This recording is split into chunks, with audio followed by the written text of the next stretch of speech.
Look, up in the sky. It's a bird. It's a plane. It's Supergirl. And welcome back to the heart of the stories we tell, a series where I spend way too much time thinking about what makes a story. And today's episode is Supergirl Season 2, now on the CW. And you know what? I just did a video not too long ago about all sorts of questions about comic book characters, and I think I'm going to link it here. I entitled it, When Did Superman Join the X-Men? And in it, I even used a reference to this show, and the fact that she has anger issues. And that sometimes it's easier to write characters that are flawed than characters that are perfect, and with good reason. And you know what? This show has just the best flaws, and the best fun. So let's kick right into high gear, and talk about this episode. So once again, it's stop. Spoiler time. So Supergirl was great. It made me regret watching Gotham first, to be honest. It was the mix of adorkable and sci-fi with the superheroics I love. I liked Season 1, but with the addition of Superman, who was definitely a throwback to the one who made me believe a man could fly, it's pretty obvious they're going for a Reeves feel. That could have overshadowed Kara, but at no point did it.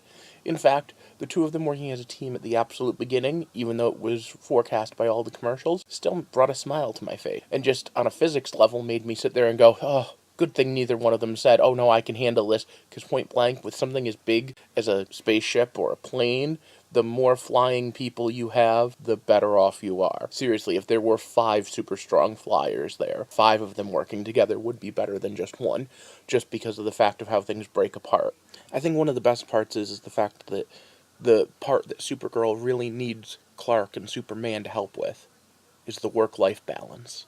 Because if there's anything that's a classic superhero story, it's work-life balance. This episode had Easter eggs galore, but I think the super telepathy was one of the best, along with all the throwbacks to the Donner version of Superman. However, the strength of the series lies not in its superheroes, but in its non-superheroes as well. Let's talk about Winn for a minute. Throughout Season 1, he was basically just a lovesick nerd.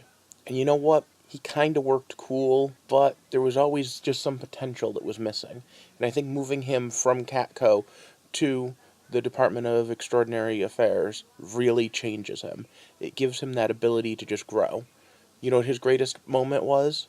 Yeah, I just picked up a new language. And before you laugh about how unrealistic it is for him to learn Kryptonian, I'd like to point out that there are ways for us to learn Kryptonian, because they actually wrote it as a full-on language.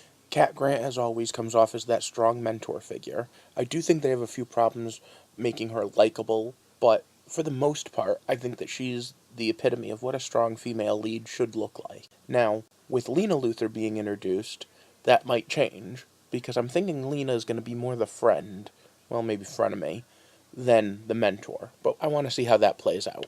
One of the most amazing things about Supergirl, both Season 1 and in this first episode, is how much they use Alex. Now, there are lots of superhero shows that use supporting cast members as help, but it honestly feels almost like Alex is a hero in and of her own right. And the amazing part is, she has no powers. She's not even Batman. She's not super trained. She's just a competent military/defense officer. You know what? I wish all police officers were written half as competent as she was on TV. Then again, maybe we would have no conflict if they were that good. Although he didn't get used a lot, we also have Martian Manhunter running around.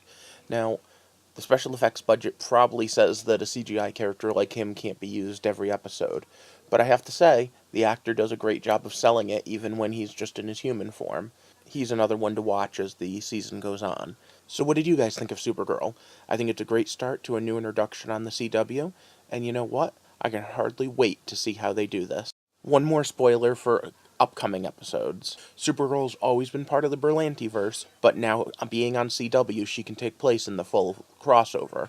And this year it goes from being a 2-part crossover of Flash and Arrow to being a 4-part crossover. Legends of Tomorrow, Flash, Green Arrow, and Supergirl. So I'm curious how they're going to use her since she's on a different Earth. However, the storyline they're using is one that Superman played a huge role in, so I assume she's going to play that role here. The Invasion is a Dominator-based story where the Dominators, the Daxmites, the Khans, a few others invade Earth. Now, Supergirl's already dealing with aliens a lot more than any of the other shows are. But again, it's a different Earth, so how they're going to do that, I don't know. We're going to have to wait and see. In the meantime, of course, there's the most important question, which is, does Winn's 401k transfer? So all joking aside, I have to say that I will be watching every episode of Supergirl and doing a review here. Some of them will land the night of, some of them will be the next day. My Tuesday night reviews normally don't go up till Wednesday because I have plans Tuesday night. Give me a quick subscribe if you're interested in hearing my other thoughts on all the TV shows I watch. Mostly superhero stuff, but I also am doing the time travel show Timeless and MacGyver. I also review all the superhero movies as they come out. If you like this video, hit that thumbs up button for me, and leave me a comment if you think I missed something about Supergirl, or even if you just want to talk about it. I'd love to build this up to be a giant community where we can talk about all things nerdy and all things TV and story related. In the meantime, I hope you have a good night, and thank you for taking this walk with me through the heart of the story of Supergirl.